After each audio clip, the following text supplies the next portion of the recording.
English में doubt दोस्तों तो ज्वाइन कीजिए मुझे। मेरा नाम है यश। मैं रिपेयर करूंगा आपके इंग्लिश के डाउट्स हिंदी में। तो मेरे चैनल को लाइक कीजिए, सब्सक्राइब कीजिए और शेयर कीजिए। तो स्वागत है आपका मेरे यूट्यूब चैनल इंग्लिश वर्कशॉप में।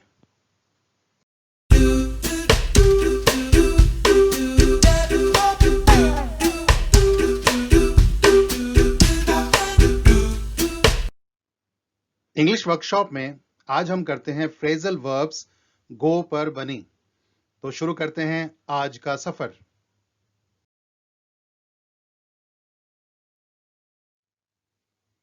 तो टॉपिक का नाम रहेगा फ्रेजल वर्ब्स गो। तो गो आपकी फर्स्ट फॉर्म होती है, सेकेंड फॉर्म वेंट और थर्ड फॉर्म गॉन। तो आज हम फ्रेजल वर्ब्स करेंगे गो वर्ब पर बनी हुई। जहां तक फ्रेजल वर्ब की डेफिनेशन का सवाल है उसके लिए आपको एक अलग से वीडियो देखनी पड़ेगी। Phrase, phrasal verb, idiom phrase और प्रोवर्ब पर बनी हुई। बाकी हम आगे बढ़ते हैं। गो शाब्दिक अर्थ जाना। तो पहला फ्रेजल वर्ब है गो अबाउट समथिंग और डूइंग समथिंग। विशेष ढंग से व्यवहार करना, to behave in a particular way. जबरदस्त सर्दी में भी वह नंगे सिर और नंगे पैर रहती है। She goes about barefoot and bareheaded even in biting cold. मुझे ऐसे लोग गंदे लगते हैं जो हमेशा दूसरों के मामले में टांग अड़ाकर रखें। I hate people who always go about poking their nose in others' matter. किसी कार्य को करना या जारी रखना ये दूसरा मतलब है, to do or continue something. बेइज्जती होने के बावजूद भी वह वही बेहुदा हरकत करता रहा। In spite of being humiliated, he went about committing the same obnoxious deeds.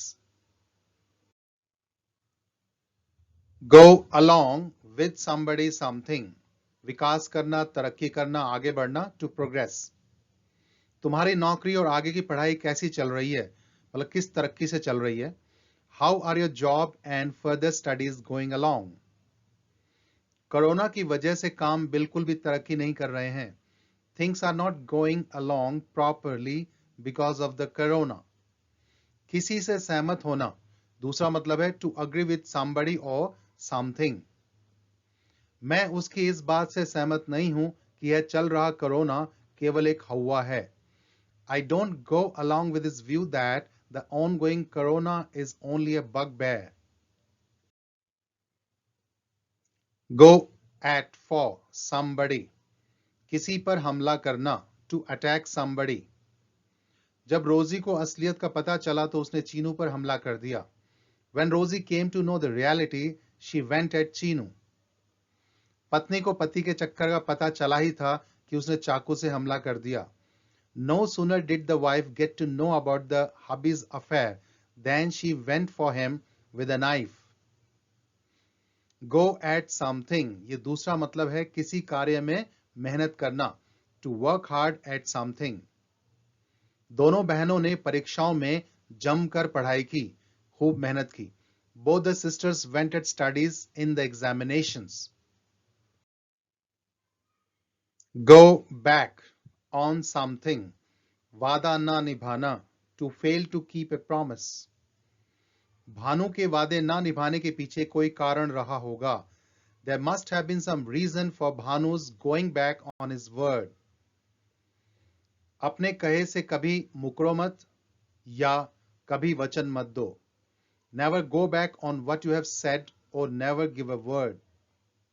किसी काम में मन बदलना, to change your mind about something.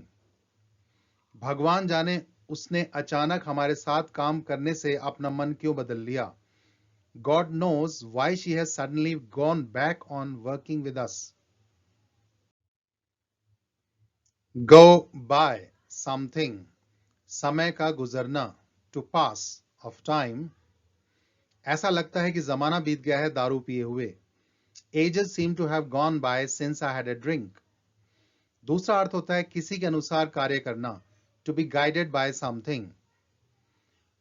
अगर आप बताए गए नियमों के अनुसार चलते हैं तो सफलता आपकी है। If you go by the suggested rules, success is yours.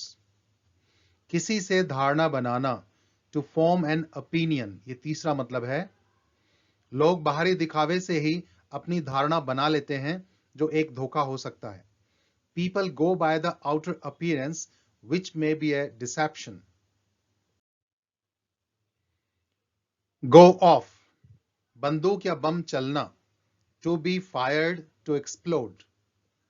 भीड़ में बंदूक और बम दोनों एक साथ चले। The gun and the bomb went off together in the crowd. खाने पीने की वस्तु खराब होना, यह दूसरा मतलब है। To become unfit to eat or drink. सब्जी खराब हो गई क्योंकि तुमने फ्रिज के बाहर छोड़ दी।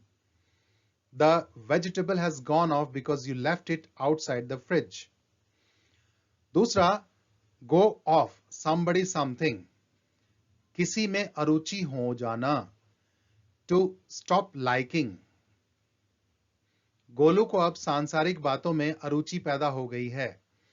Golu has gone off the worldly affairs now.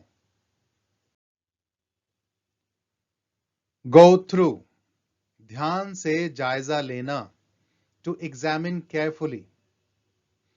इस पर हस्ताक्षर करने से पहले सभी नियमों और शर्तों को ध्यान से पढ़ लेना। Go through all the terms and conditions carefully before signing it. कोई भी कदम उठाने से पहले कुछ औपचारिकताओं का जायजा लेना जरूरी होगा। Some formalities are required to be gone through before taking any step. Go through something, ये अगला मतलब कोई पीड़ा या दौर से गुजरना। To experience or suffer something. इस साल हम बीमारी और नुकसान के दौर से गुजरे हैं। We have gone through illness and loss this year. तो ये थे कुछ एक फ्रेजल वर्ब्स गो पर बने। सब्सक्राइब करने के लिए बेल आइकॉन जरूर दबाएं और इस टॉपिक से रिलेटेड कोई क्वेश्चन या सजेशन हो तो आप कमेंट सेक्शन में लिख सकते हैं, मैं उनके जवाब दूंगा। और नई टॉपिक के साथ नई क्लास में फिर हाजिर होंगे। तब तक के लिए हैव ए नाइस टाइम।